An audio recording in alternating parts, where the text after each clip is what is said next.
Hi, I'm Beat Hill, and this is the D Word, the show where we talk dementia.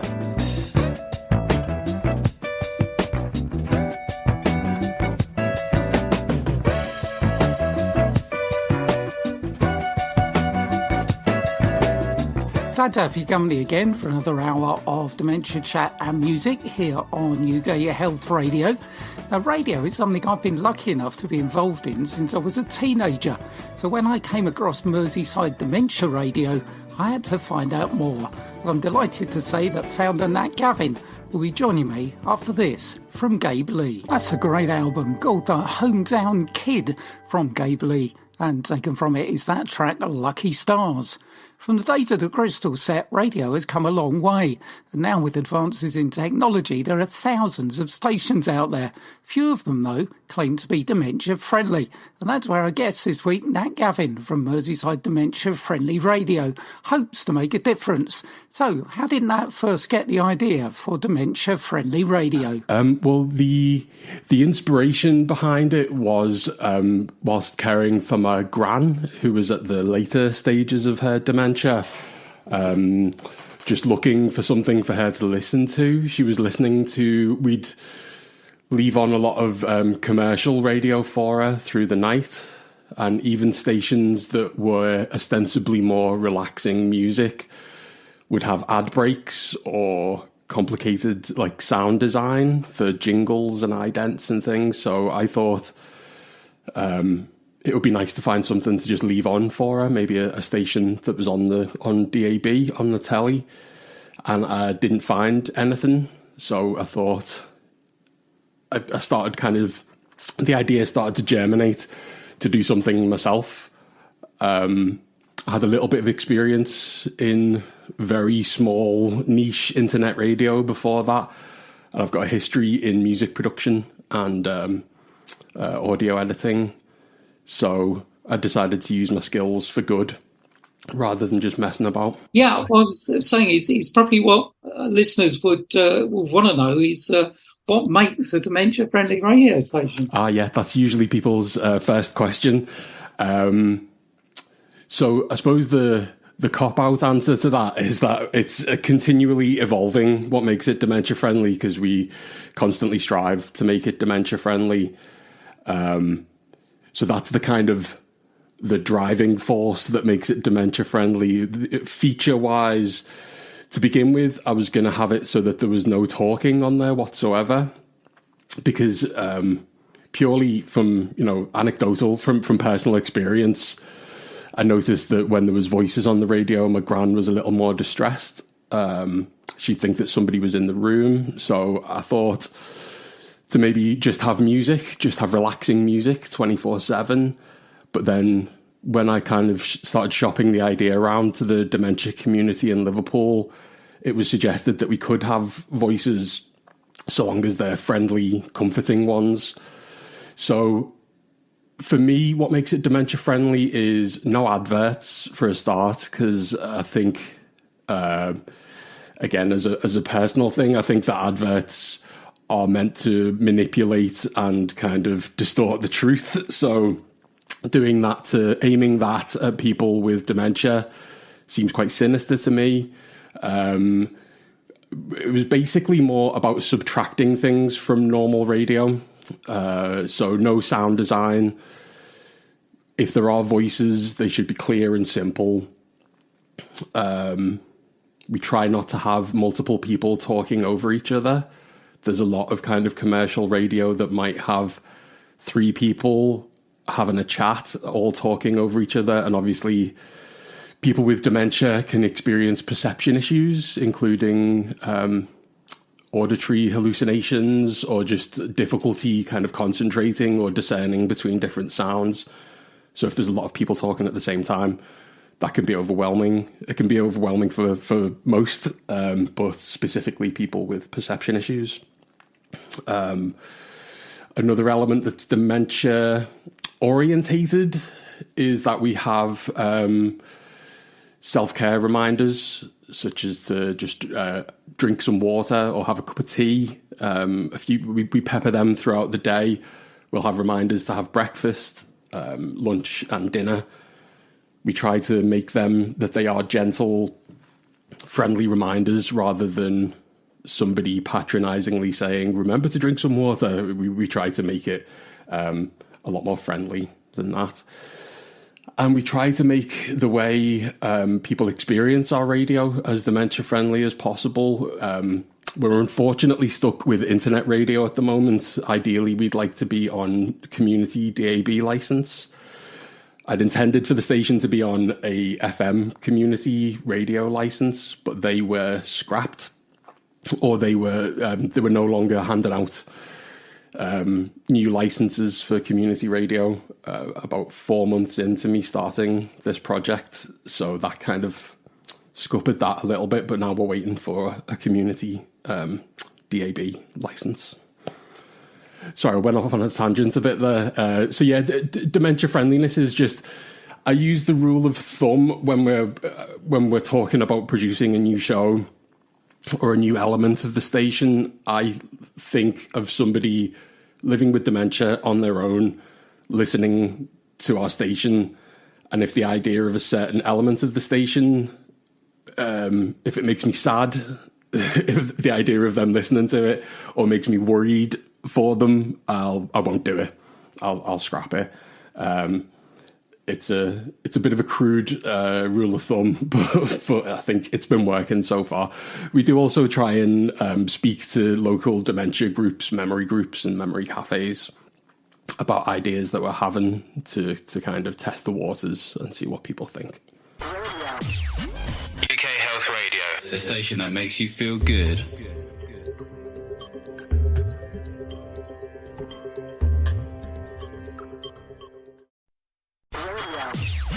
UK Health Radio, the station that makes you feel good. Cowboy Take Me Away from Brittany Spence here on UK Health Radio, where if it's health related, we've got it covered, with shows you can listen to live or at your leisure, with our listen again and download features on the website www.ukhealthradio.com. And if you fancy a good read, then check out Health Triangle magazine for some great articles on every aspect of health. Back to my guest now, Nat Gavin. Running a dementia-friendly radio station involves ensuring everyone involved has a basic knowledge of the condition. Yeah, definitely. We've not been able to do as much as I'd have liked because we've only been running during lockdown since April 2020 we started. So I try and give people dementia training, as best dementia training as I can kind of give them. I'll send them links to things. We had originally intended for two of our company directors to deliver dementia-friendly or dementia-friend sessions or just small training sessions to volunteers. But it wasn't really possible through lockdown with people's schedules and things. But it's... Volunteers have been kind of fairly sporadic throughout running the station. I'm the only real kind of consistent member of the band. So if there's somebody that's going to do some design work for us, I'll send them a couple of really nice guides that I've found to designing for people with dementia, doing digital design for people with dementia. If it's somebody doing audio editing for us, all they really need to know is that things need to be as clear and clean and high quality as possible. So, yeah, we try to do dementia training as much as we can, but yeah, not always entirely possible. Yeah, absolutely. It is, a reason why I set up the show really is because it's something people don't want to talk about. So to get people involved in that world is obviously difficult. Talking of the world we live in, obviously everything is ruled in some way by finance. How do you finance everything you're doing?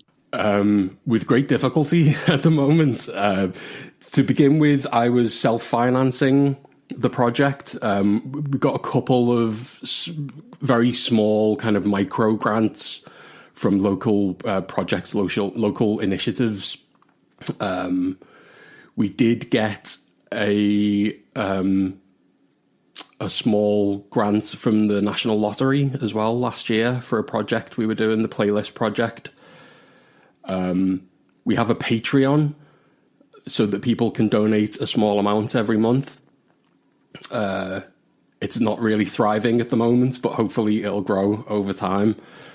We've had a couple of just one-off donations through our PayPal as well, but we do everything on a very small budget. I come from a history of the independent music scene where everything's done very cheaply and is in general kind of done for the love of it. But I am aware the station does need a lot of money just to kind of chug along, and I also have ideas of how I'd like to expand it. So I am having to get more of a business brain on me, trying not to go full-blown capitalist, but definitely need to need to get some more money coming in. Yeah, because I guess I know you're based in Merseyside and you are Merseyside Dementia Friendly Radio, but the technology we've got, I mean, you've got a worldwide audience out there. Yeah, definitely. It was something. The only reason that it became Merseyside Dementia Friendly Radio rather than doing a more general one was that our feature called the Notice Board, which is a daily what's on guide for the dementia community. And to try and cover everything in the world would be impossible, but even trying to cover everything in the UK would be extremely difficult. So we try. It's not running at the moment. We've had to put it on the back burner for a while, but there's we've just taken on a new volunteer who's taking on the notice board as her project. So we want to have a guide as to if there's a dementia cafe on that day, we can say to people in the morning, there's this happening today, this is where it is. Also, just include advice about other like continuing services, charities that can help and things. But it is, for the most part, Mersey-centric. So that's the only part, really, of the station that wouldn't necessarily be appropriate for other people. So the hope is eventually that we could maybe take the station to other areas of the UK and beyond, and use a lot of the same music programming, but then just interject the different areas kind of what's on guide for that county or region. Yeah, I think, it is a great idea.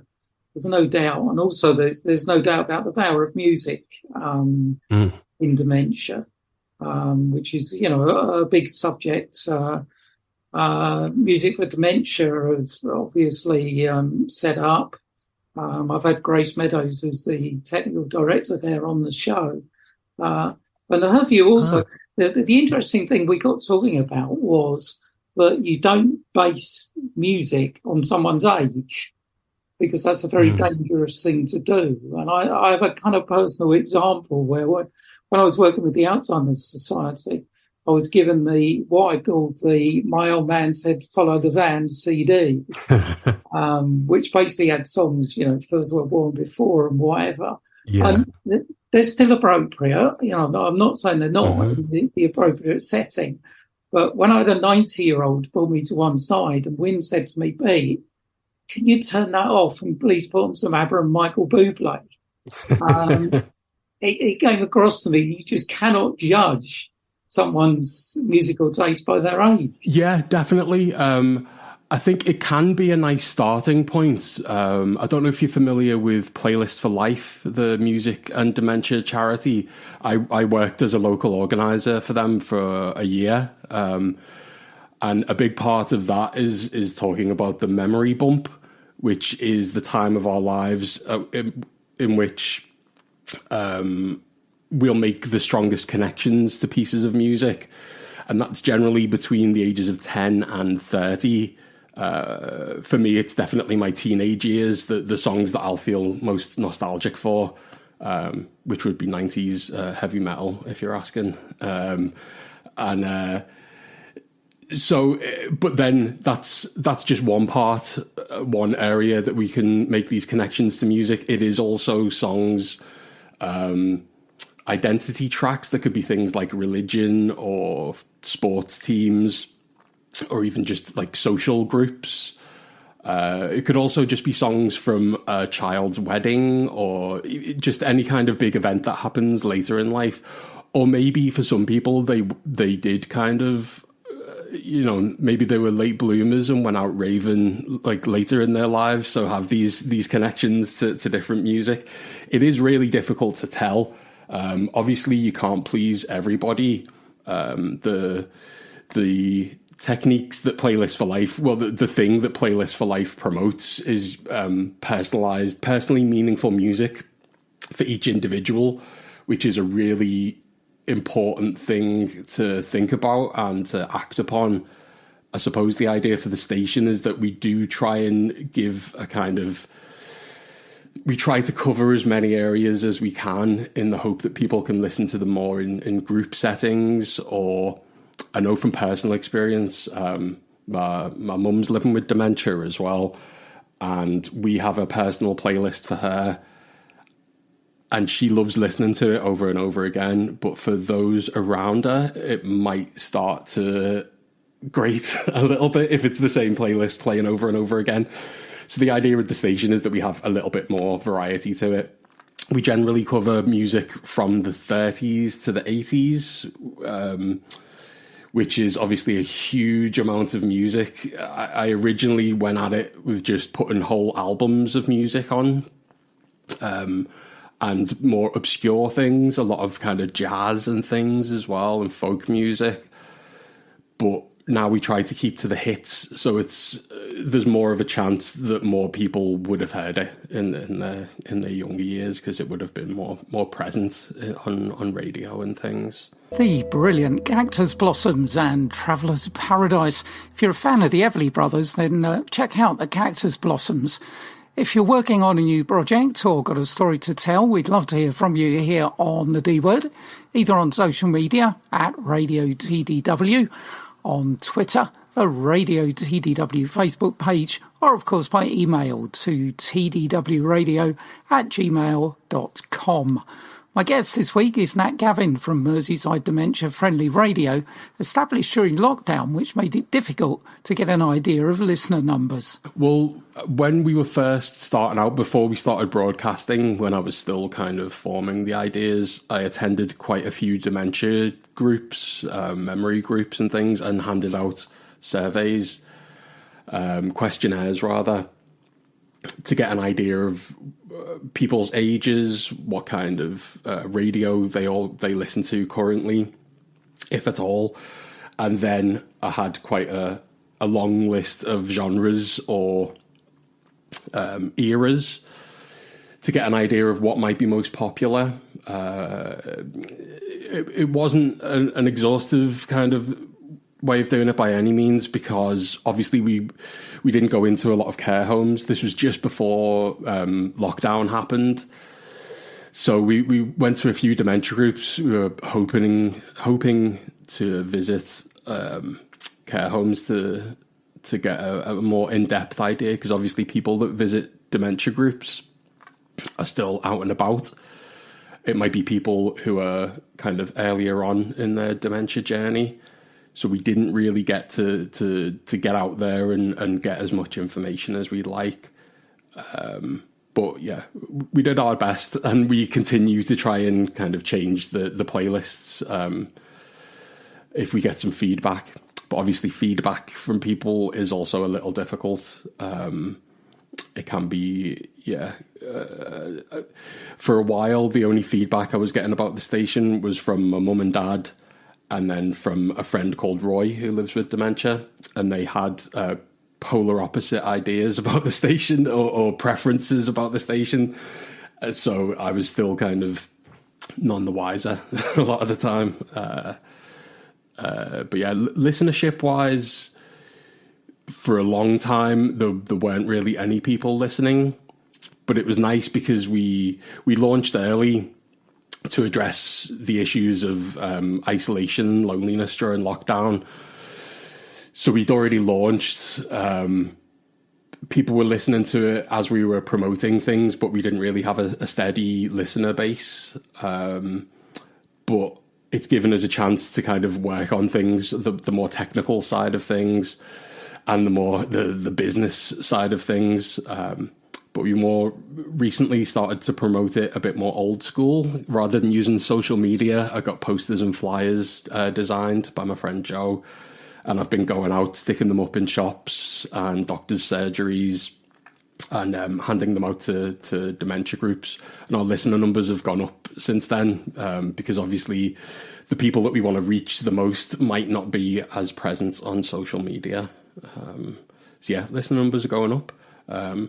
Hopefully this show appearance will bring them up again. I'll get that boost from you. Well, hopefully so. I mean, part of the reason for my project was also to give a platform for people that are producing such amazing work out there. And it is very difficult to reach that part of the community, because when someone gets diagnosed with dementia, as I'm sure you know from your personal experience, you just get bombarded with information. It's very difficult to see through that fog and kind of find things that that will help and things that you love. Just because you're living with dementia doesn't mean you can't still have a love of radio, which I think you and me both share. Definitely, yeah. I'd also really like to encourage people living with dementia to get involved with the station, to whether it be presenting, if they have any broadcast experience, in the technical side of things. I'd love for people to get involved in that side of things. Presenting, reading stories. I think everyone would benefit, especially the station would benefit from the input of those living with dementia. It's something that I need to get the word out there a bit more to kind of post-diagnostic groups and things, like to let people know that you don't have to just be passively involved in the dementia community. You can still be active, as my mum was. She was an activist all her life, and when she got dementia, became a dementia activist. So yeah, it's still possible to learn new things and get involved with new things after a diagnosis. UK Health Radio, the station that makes you feel good.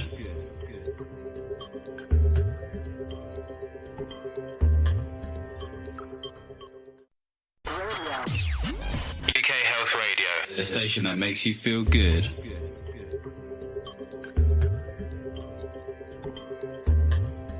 Kaylin Rose and Own Side here on the D Word, where I'm chatting to Nat Gavin from Merseyside Dementia Friendly Radio, which you can hear by going to their website at mdfr.co.uk. It's a great project which could open up the possibility of people living with dementia who have had a radio background still being able to be involved in broadcasting. Yeah, I'd like to think that I'll be doing something radio related. Well into my later years. It's a nice thing to be involved with. I think a lot of people really kind of discredit or discount radio because there's the attitude of streaming services, Spotify and things kind of make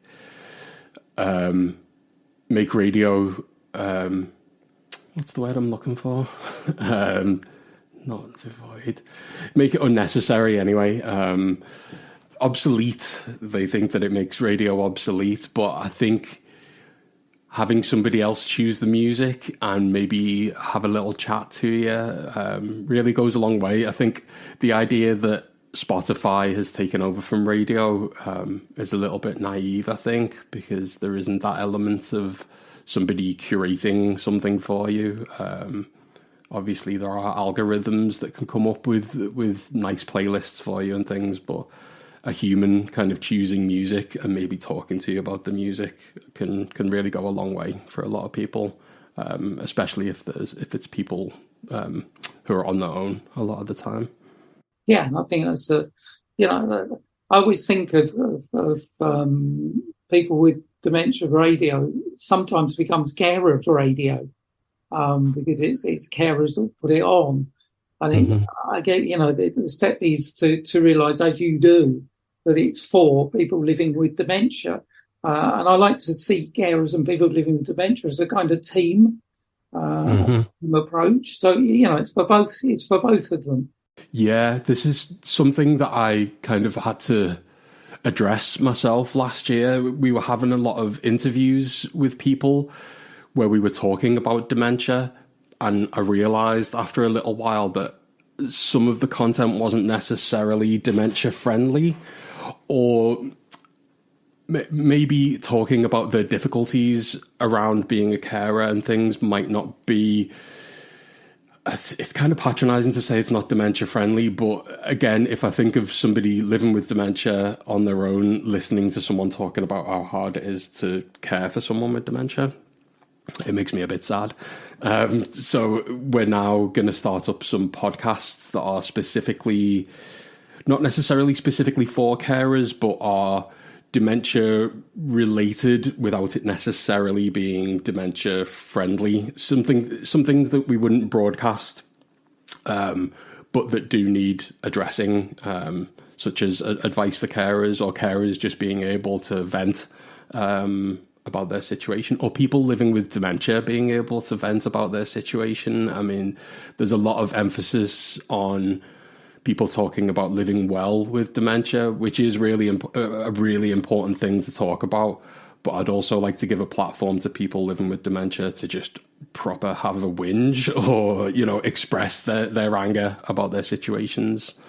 But yeah, it wouldn't necessarily be appropriate for broadcast. So we're going to do them as standalone podcasts so people can choose to listen to them as and when. Yeah, and I think that's important to separate those things, because it can be a very dark world. We don't shy away from that on the show, and we haven't, throughout all our episodes. But the emphasis still is it can be a very dark world. Also, there's a lot of people shining a lot of light out there as well. Yeah, definitely. Yeah, there is a lot of people kind of... For instance, I went to an event a couple of weeks ago in Liverpool, hosted at the Open Eye Gallery. There's a photographer called Tig Devlin. He did some work with my mum years ago, and he does these photographic... This current project is videographic, I suppose you'd call it. He's done a video piece, a video installation about living with dementia, and there was a Q&A with 3 chaps living with dementia, Stan, Roy and Alan, all of whom I'm familiar with from the local dementia community. And the way they spoke about living with dementia was really heartening, really quite beautiful. Like Stan and Roy in particular have developed a really close friendship and really take care of each other. And hearing them talking about taking every day as it comes and just kind of adapting to it. Roy has as he puts it, a vendetta against dementia. So is kind of daily challenging it and himself to live independently and to still have a really good time and be involved with all these cool kind of creative projects. Yeah, I think it's great. The people can get into that mindset. I'm no scientist. I don't do research, but it's just got to do good, hasn't it? Yeah, I think keeping active, keeping the brain engaged and the body as well, keeping blood flow, has got to be good. Although, like you say, like myself, I'm no scientist. I think that's why I'm making assumptions here, but it's kind of why we do what we do, because for myself, I'm not very academically accomplished, so I'm not really able to contribute something to the research or care kind of world of dementia. But it's just nice to be able to give something back or to try and help. As I say, kind of using your power for good. It makes you feel a little bit less kind of powerless with dementia to be able to help in some way. Yeah, it's not all about people in white coats. But our whole social side is a massive thing, and it's something anyone can get involved in. Yeah, it truly is a vital kind of experience for people to still socialize, meet new people. Yeah, and like you say, anyone can get involved with it, even if it's just kind of having a conversation with people, being friendly. It's easy enough to do for most of us. Absolutely. Well, time's drawing us to a bit of a close now, unfortunately. It's been a real pleasure talking to you. And I wish you every success with, I'm a radio man through and through, so it's a project that really appeals to me, and I wish you and your team there every success. Oh, thanks very much, Pete. It was, lovely chatting to you. Only one way we could end, really, isn't there? Don Williams, and Listen to the Radio.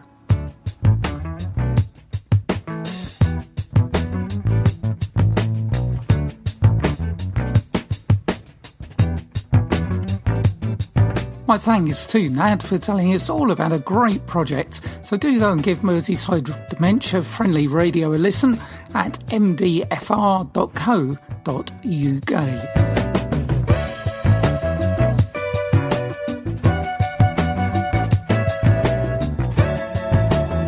That's all we have time for this week. Thanks as always to our production assistant Angela.